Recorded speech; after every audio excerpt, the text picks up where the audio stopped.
Say hey Minnie, say hi Milka. You're gonna say hi. Hi guys, welcome back to my channel and welcome to today's video. I just can't believe we're almost at the end of the year. Like, this year has just gone so fast. And recently I've been thinking about different ways in which I can sort of like change my life before the end of the year, because I definitely think we can make the most of what's left. Do you really want to sit like right in front of me? Can you not like sit on a comfy blanket?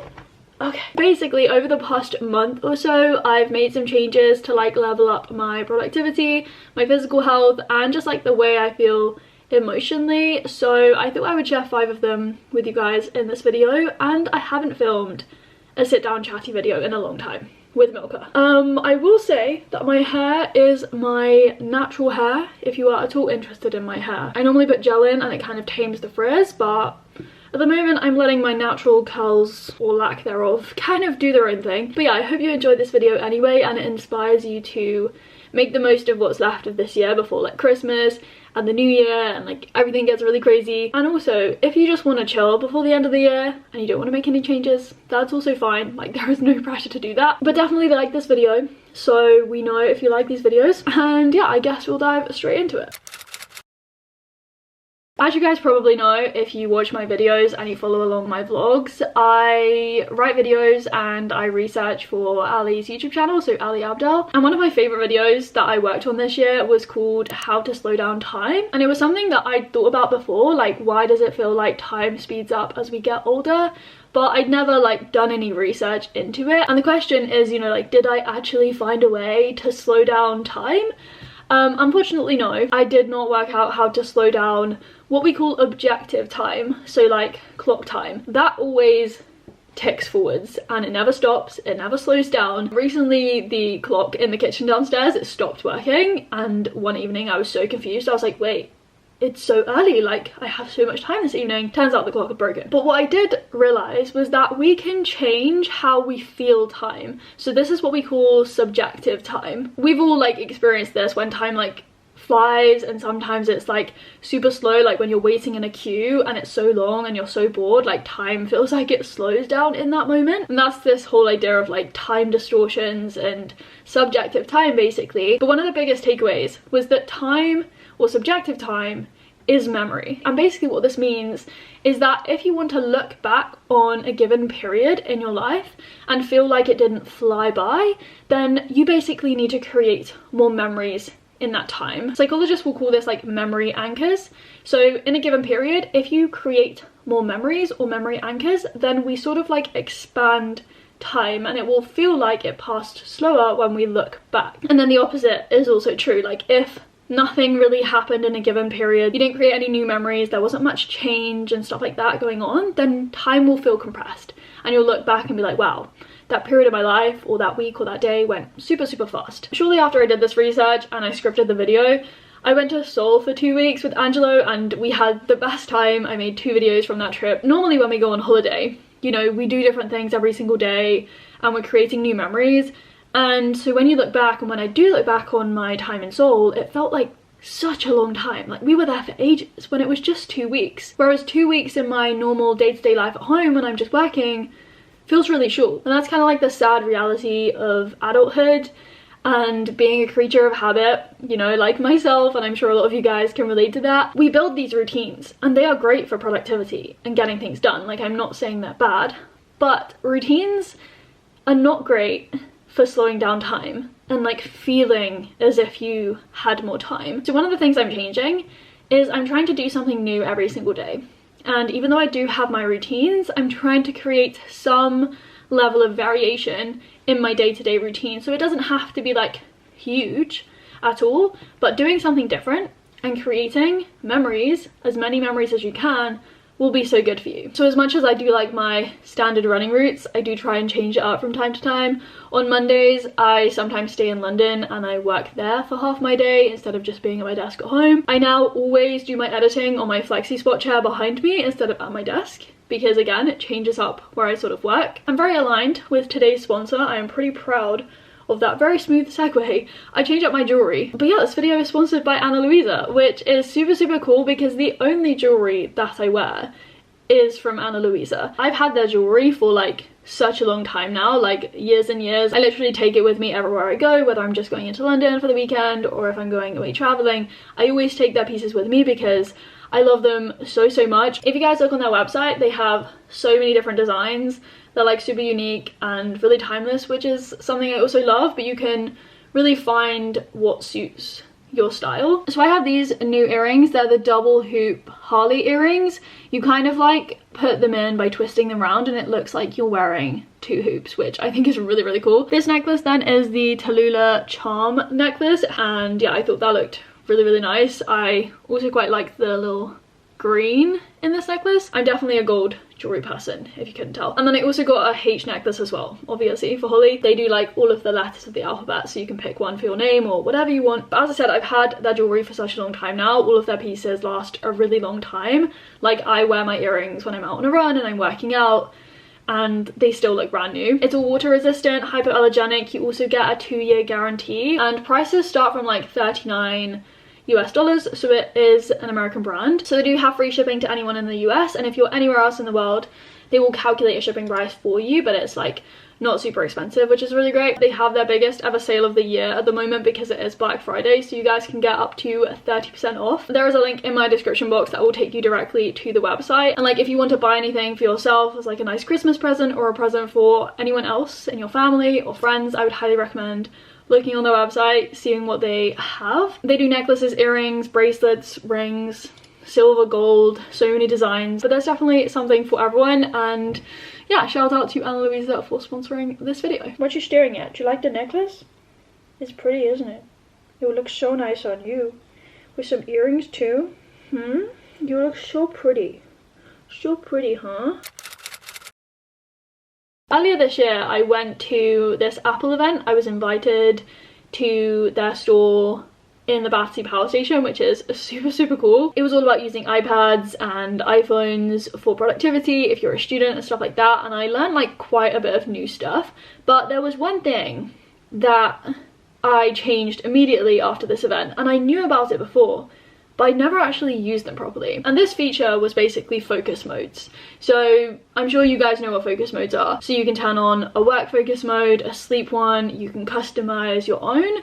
And after this event, I was like, okay, I need to create my own work focus mode. And as I said, I knew about focus modes, but it was like an implementation problem. I hadn't yet actually taken action and done the thing. But as I said, as soon as I did it, it made like a huge difference, even though this change was like really kind of minor. So I now have, as I said, this work focus mode.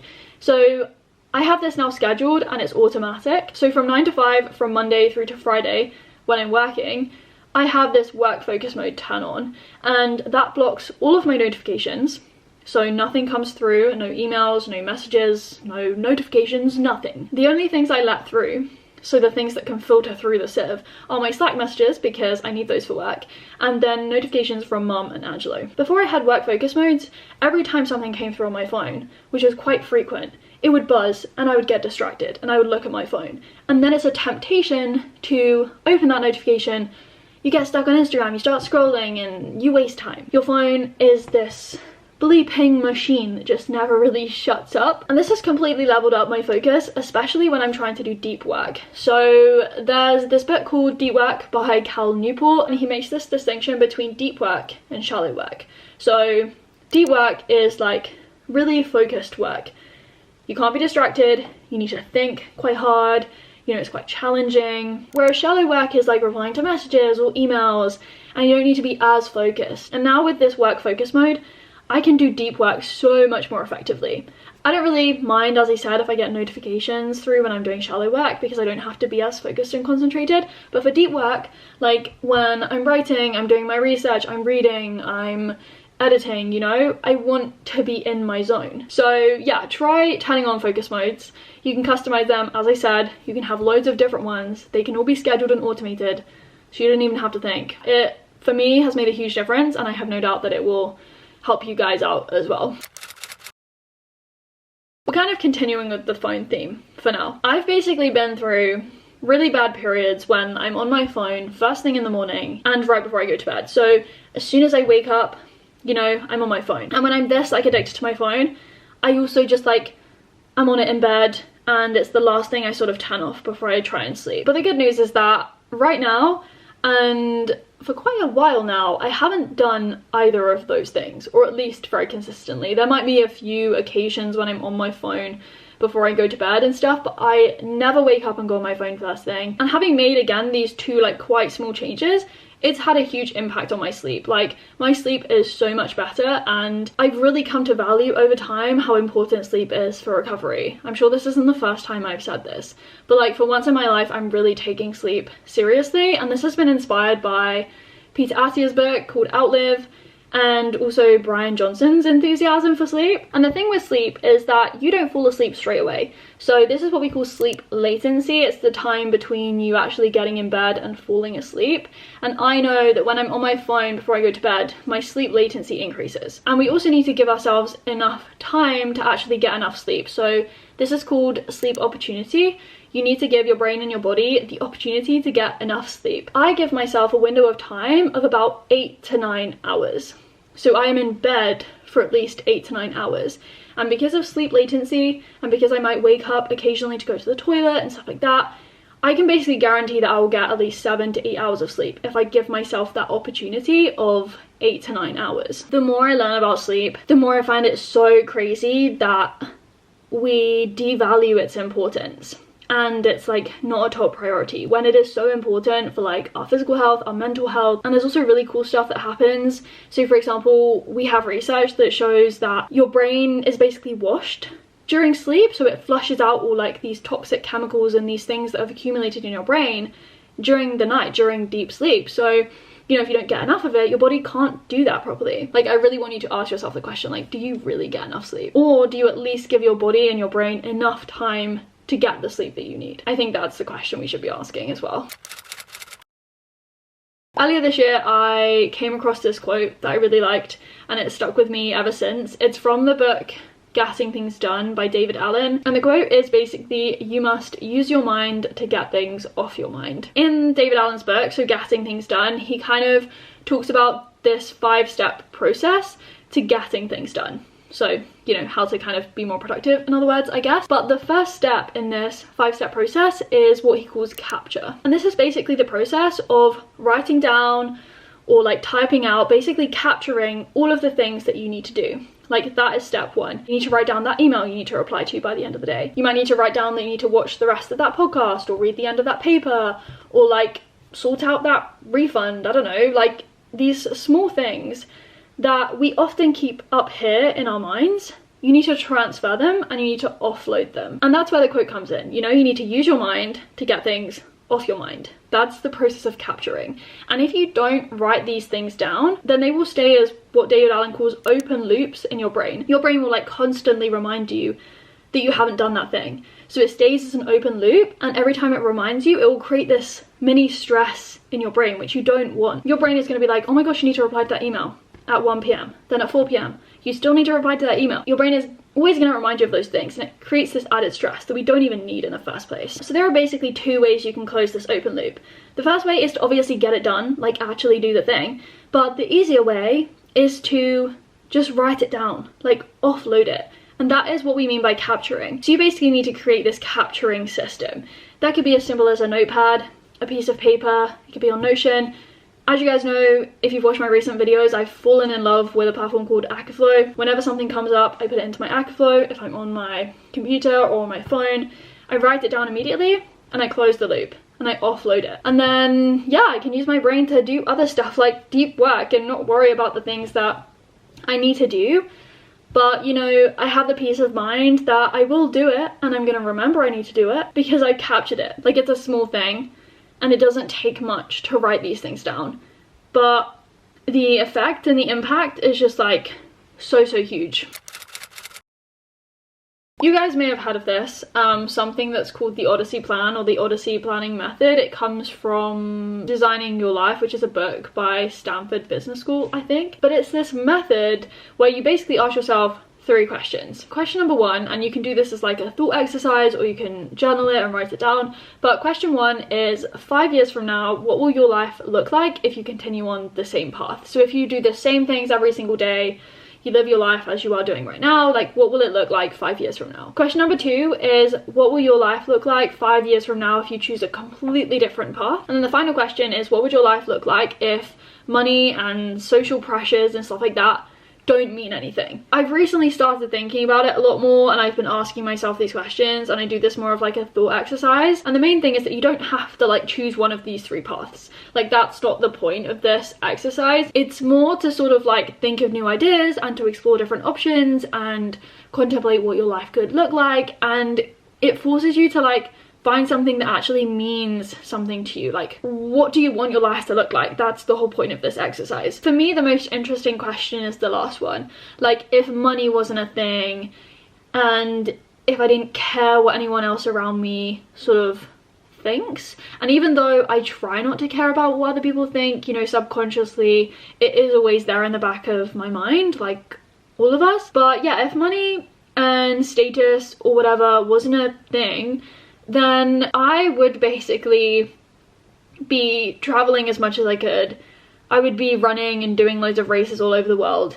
I would still be taking loads of pictures. I would still be filming loads and uploading to YouTube, because I ultimately started doing it as a hobby and I still love it, just for the joy in sharing and capturing these moments. So yeah, my camera roll would still be very full. I love the whole idea of like still writing and researching and learning. And when I thought about this, I was like, I'm basically doing the stuff that I am doing right now, but maybe taking a few of them to a new level, like doing more running, doing more traveling. But you know, obviously we do have to work. We have to make money in the world we live in. So I definitely feel like I've found this really nice, happy place right now, where, you know, I can survive in this world where everything runs on making money and whatever, but I also really enjoy it at the same time, and it's meaningful to me, it's fun to me, I can see myself doing it for a long time. So yeah, I would just encourage you guys to either write down answers to those questions if you've never done it before. Think about it like I do normally, and I think it will give you like confirmation as to whether you're kind of like on the right path in life. And if you don't feel happy, that's also fine, because it's never too late to change and to do something different, basically. And with this writing job, like, I essentially created that. I cold messaged Ali on Instagram and I was like, hey, do you need help? And this job and this role came out of that, which is kind of still crazy to me to look back on. I did make a whole video about that if you guys are interested, so I will leave that linked at the end for you guys to watch next. But yeah, I hope you guys enjoyed this video. Definitely check out Anna Louisa. As I said, the links are down below. Make use of the discounts for Black Friday. And yeah, I will, as always, leave you with the bloopers and speak to you very soon in another video. Bye guys! Sorry, there's a hair like really itching my nose. My battery is dying. You really like it, don't you? I know. Matches your eye. I need my battery is dying. Oh, sorry. My hair is all in your face. It's super frizzy, isn't it, Manfrotto? Battery! Please say there's a battery in here. I have this blanket on me and Milkra's like under my desk. My nose is red. Like, why is it Rudolph season already?